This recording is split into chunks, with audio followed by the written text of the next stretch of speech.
I would like to preface this by saying spoilers. Spoilers. If you don't want to be spoiled, click off now. Thanks. How's it going? Name's Dehvon Barry.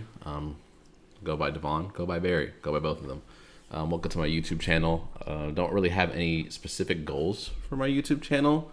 It's more so just as a means, at least right now, for getting my thoughts down and just kind of documenting the books that I'm reading.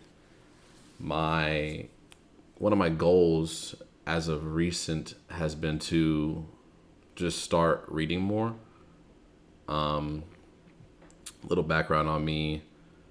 I have enjoyed video games, love playing video games. I originally started this YouTube channel to make gaming content, which I'm definitely still down for and still want to do.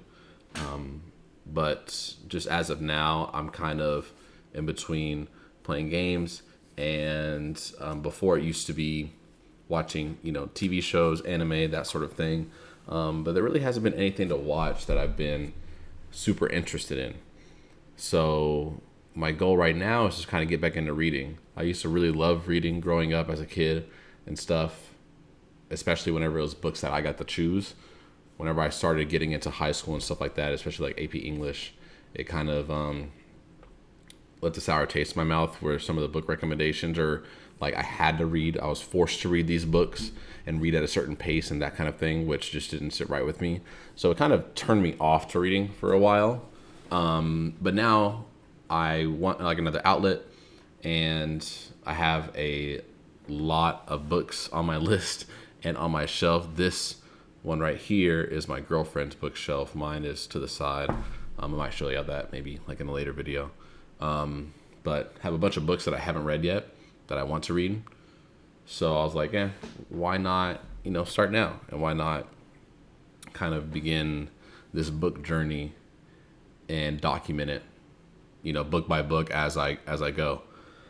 These videos are going to get a little bit better as I review more books and I do more books and just get my thoughts on them, and kind of structuring these videos. So this one's going to be probably all over the place, not really structured well, just kind of want to put something out.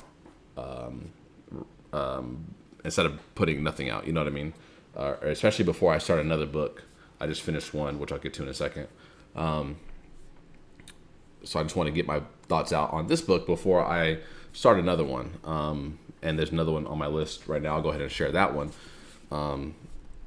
which is A Little Life by Hanya Yanagihara. Hopefully I'm pronouncing that right. That's next on my list. I have a friend or two who is reading this, and I also want to read it. So pick that up today. But before I start that book, I want to get my thoughts out on the book that I just finished, which is George Orwell's 1984. It's my first time reading this book, which when I say that to a lot of people, they're like, what do you mean? How old are you?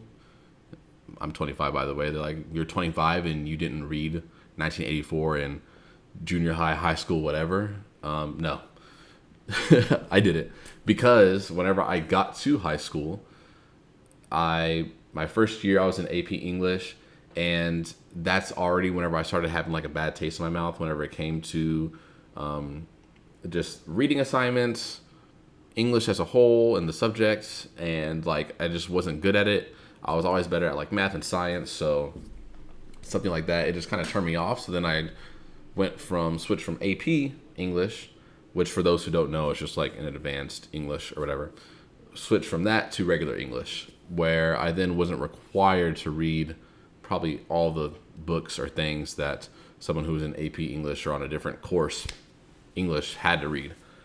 So never got to read 1984. But I've had it on my bookshelf for some years now, and everyone says that it's a classic.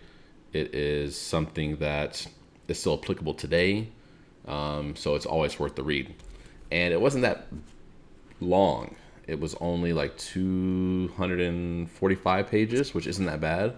So I was like, it's probably a great book for me to get started and kind of get the ball rolling back into my book journey, that sort of thing.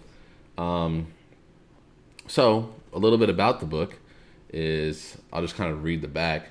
The world of 1984 is one in which eternal warfare is the price of bleak prosperity, in which the party keeps itself in power by complete control over a man's actions and his thoughts.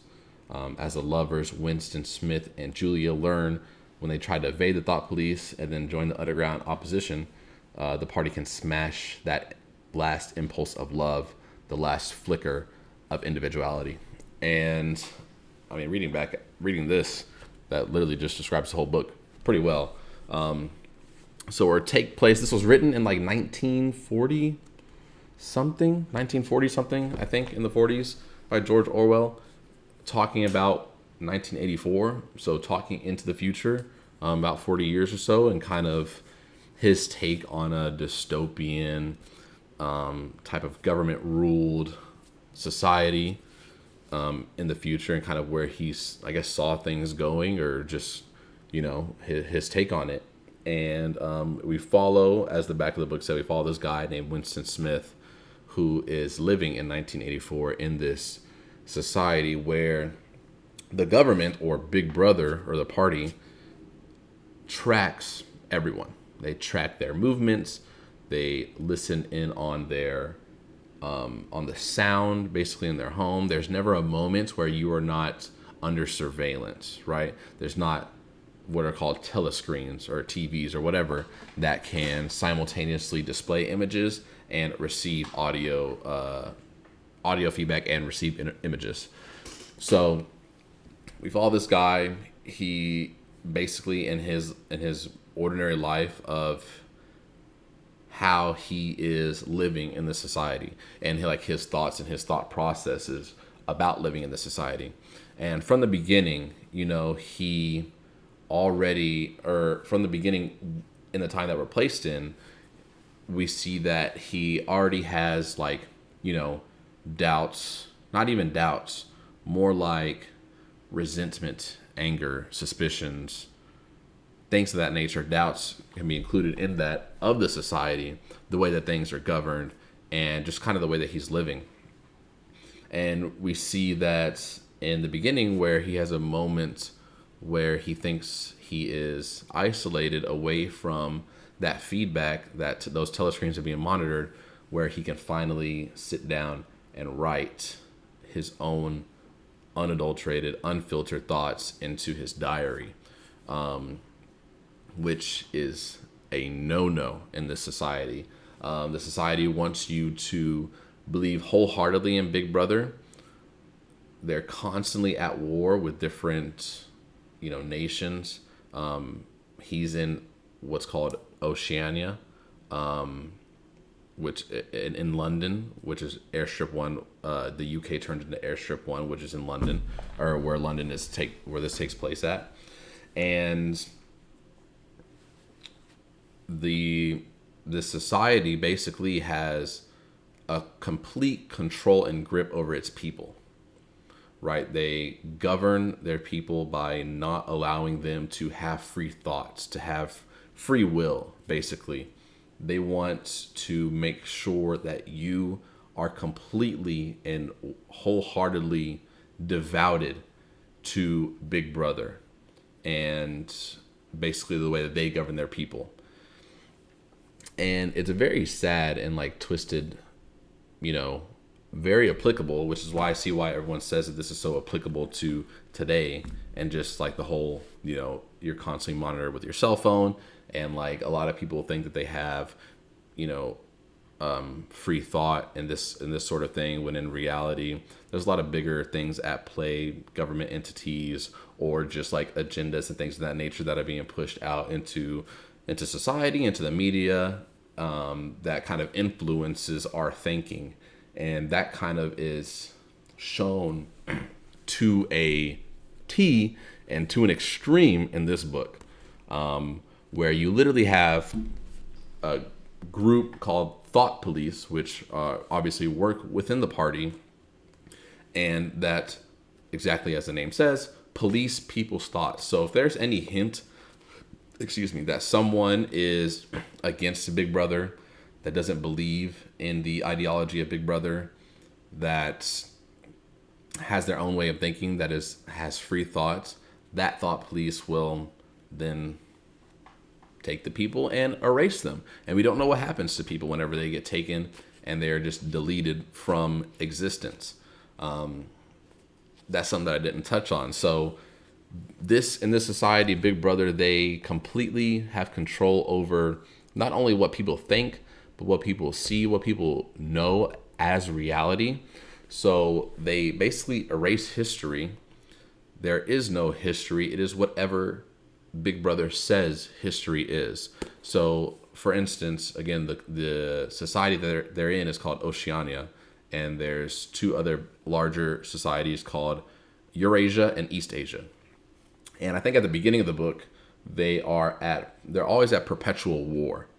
Okay, this is a perpetual wartime society where war is we're always in war. It doesn't end. It never ends.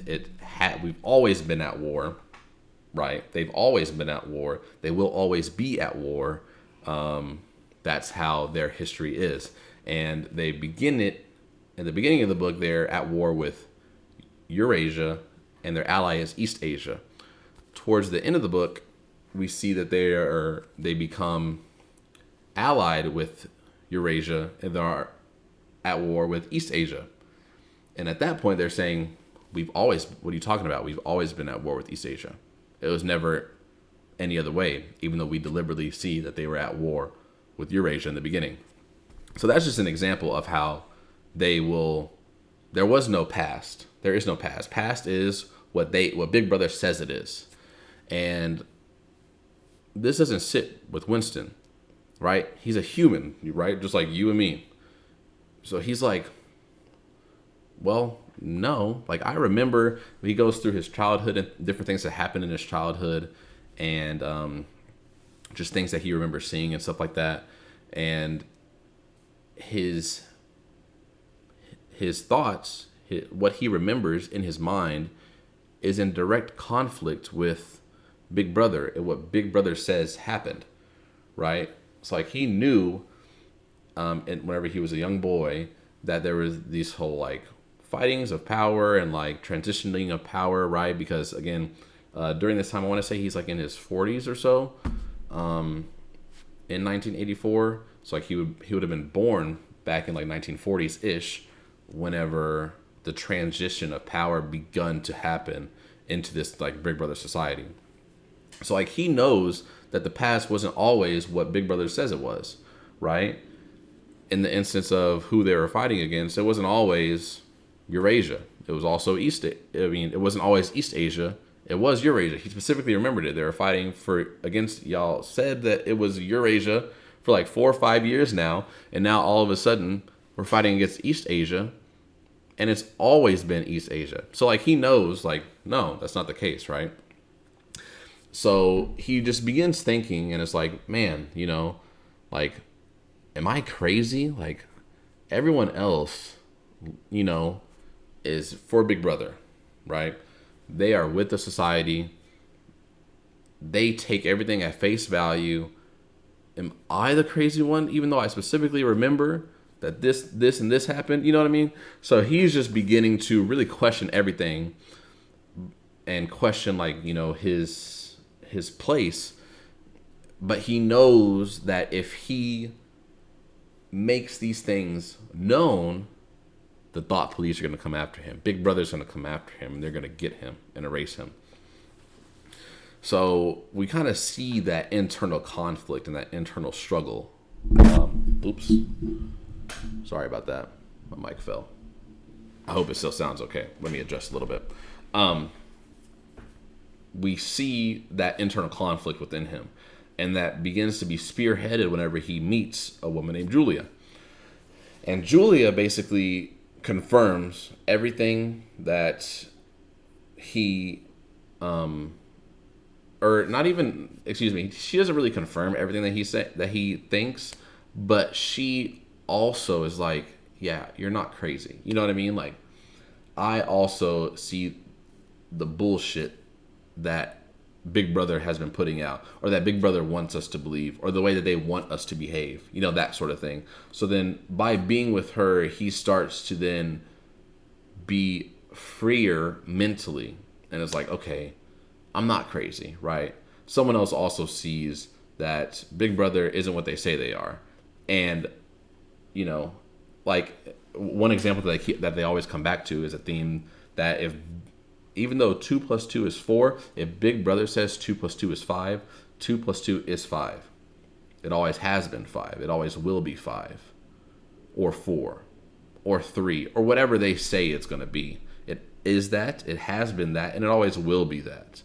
So whenever you're sitting there and you're like, no, I know 2 plus 2 is 4. I can show you 1, 2, 3, 4.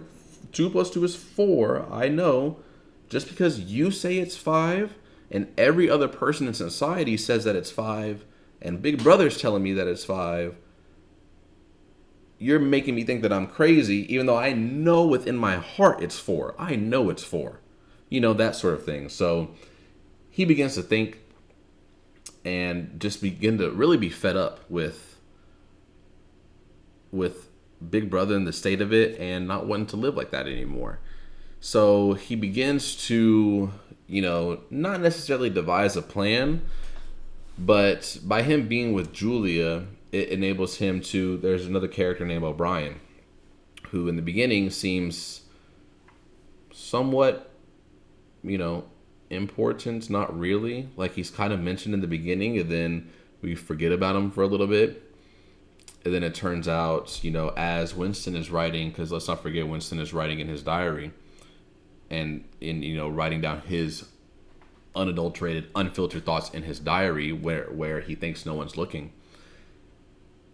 He's like, man, you know, who am I writing this to? Am I writing this to the past, you know, where we came from? Am I writing this to people to today? Am I writing this to the future, right? Some future society where everyone is free and liberated and this can be documented and looked at? You know, who am I writing this to? And it turns out that he's writing to this guy, subconsciously, O'Brien, where for some reason there was, in the beginning of the book, there was a moment where Big Brother is making an announcement and there's a flicker in O'Brien's eyes, or they exchange glances or something along those lines, to where Winston could see for just a moment that this guy might also think that what Big Brother is saying is bullshit. You know what I mean? So like because the face doesn't lie, the eyes don't lie. So he's thinking, he looks and he's like, dang, you know, because everyone tries to wear a blank face, right? No, give any type of emotion that could at any way be taken as a threat or going against Big Brother, or the Big Brother, you know, like if they were to say something and they make a face like, psh, you know, like making that face would, you be erased from history. You never existed. They would, thought police would come take you away, and then everyone would, you wouldn't have existed. You never existed. So he sees O'Brien kind of make some type of fleeting face remark, and he's like, you know, maybe he also thinks that Big Brother is full of it. You know, maybe he also is thinking that something's up with Big Brother, and they don't, like, not everything is true. Like, he knows it's also BS, and he couldn't hide it then.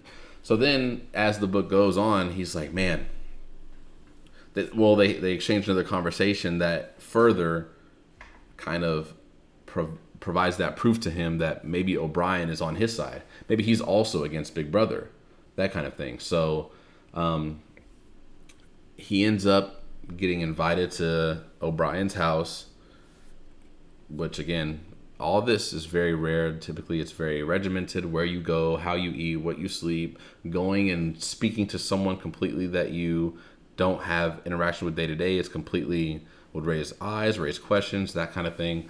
So he takes a risk by going to O'Brien's house, where he basically confirms everything that he says. Like, yeah, you're absolutely right. There is something that's working against Big Brother called the Brotherhood, who believes in, there's this guy named Goldstein, and he's basically like, if I could compare him to anyone, like the MLK of the Brotherhood.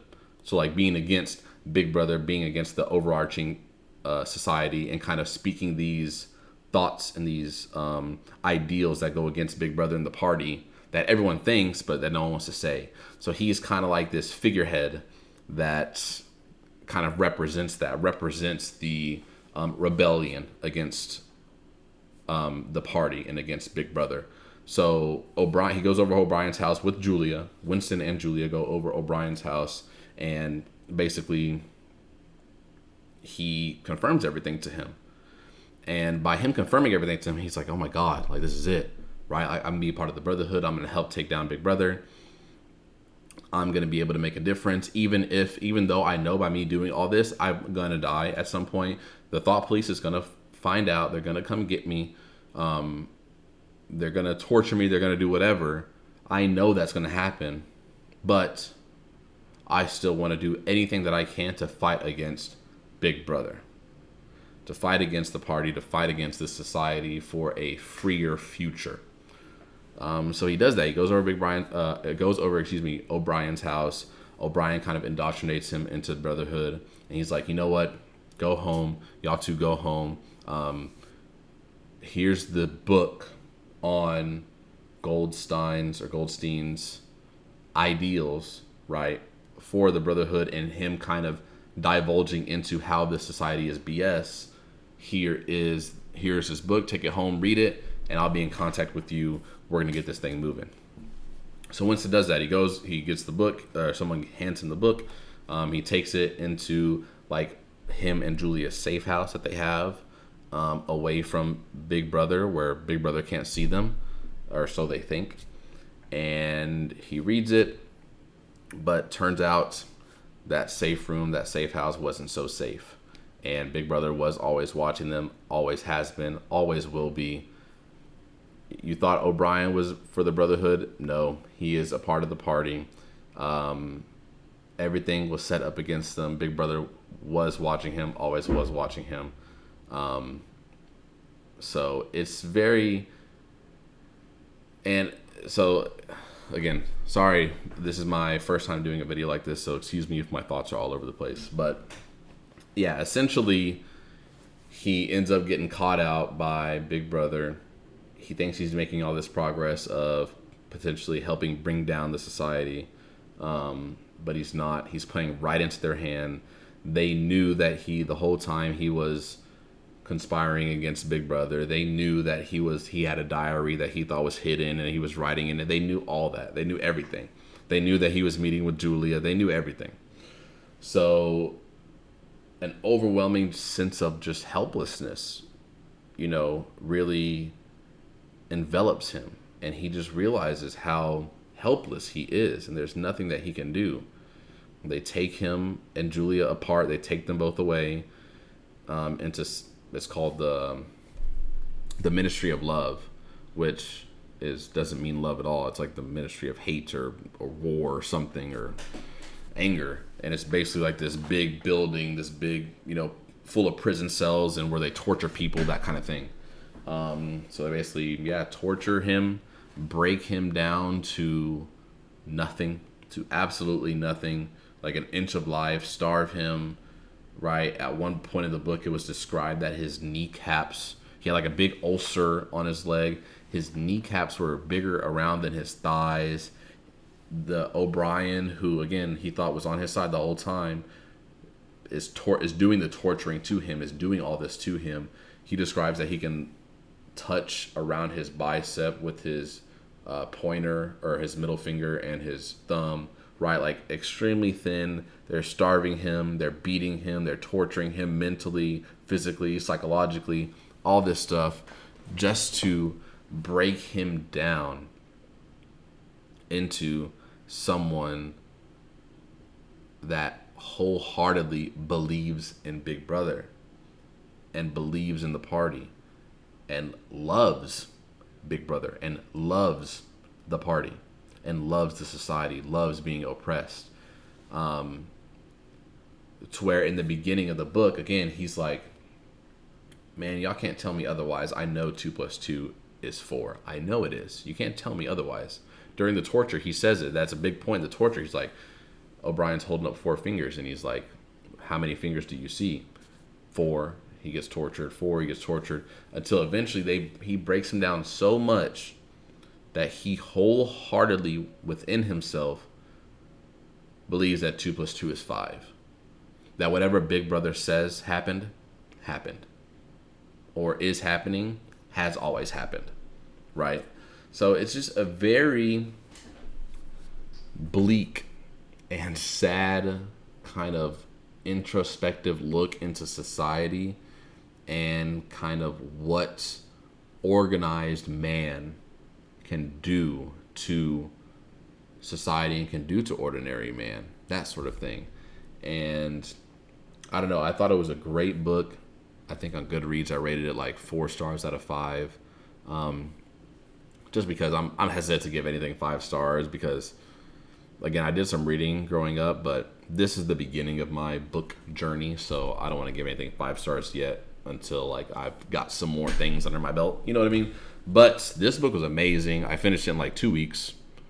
I plan on getting quicker with my reads, but God, it was such an introspective book of just a state of how well at that time in the 40s, George Orwell, how he predicted just kind of like the thought of organized man, of society, of the way that,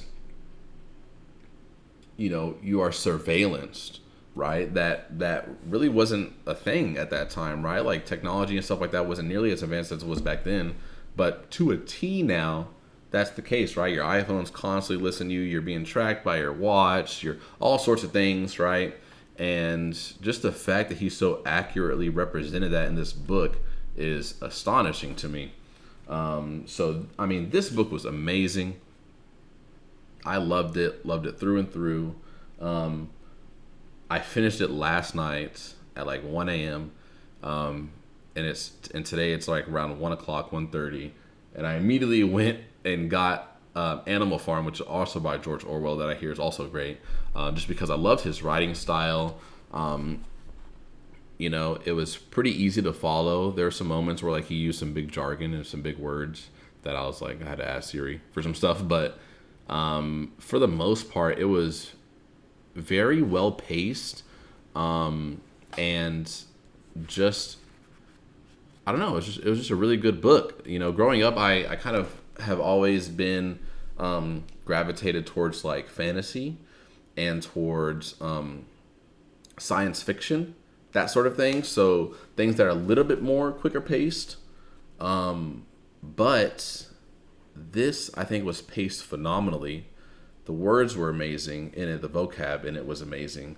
And just the pictures that he painted were so good. And yeah, I mean, I don't know. It was a really good book. If you couldn't tell already, I really liked it. I can see why this was a required reading in school, why a lot of people did read it in like junior high and high school, which is awesome. So yeah, that's my thoughts on it. Thoughts on 1984. Excited to begin this book journey. Thank you so much for tuning in and listening. If you made it this far, thank you. You're awesome. Don't anticipate many views, but that's okay. I just want a way where I can talk about, you know, my thoughts and just have a recollection of being able to go back and refer to all my thoughts at the time. So please, any suggestions on how I can make this better in the future, I'm open to it. Would love to kind of tweak this and just make this better as I go. I'm not sure how frequent these videos are going to be, again, because I plan on really only uploading once I finish a book. So, and this book is huge, considerably thicker than 1984. So it's going to take me a while to read. My goal is by the end of October to finish this one. But I have some other small books. Like I said, Animal Farm is like very small. It's only like less than 100 pages. Might just read that like while I'm reading A Little Life and, you know, toss that up as a video too. But yeah, the plan is to read more books. I have a lot on my list already. Would love to hear more book recommendations. I have a lot of the classics on my list already. So if you're going to list things like Crime and Punishment, Pride and Prejudice, The Picture of Dorian Gray, Frankenstein, stuff like that. I probably already have it on my list, but I still would love to hear it either way. I would love book recommendations. My goal is, at least in the beginning, to read a lot of the classics, just a lot of the staple books that a lot of people refer to as amazing, just to kind of begin my knowledge of it a little bit better.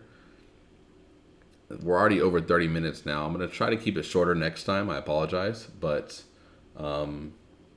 yeah, long-winded way of saying thanks for listening. Thanks for joining. If you enjoyed this, like I said, comment below. Hit the like button, subscribe. And I will catch y'all in the next one. Peace.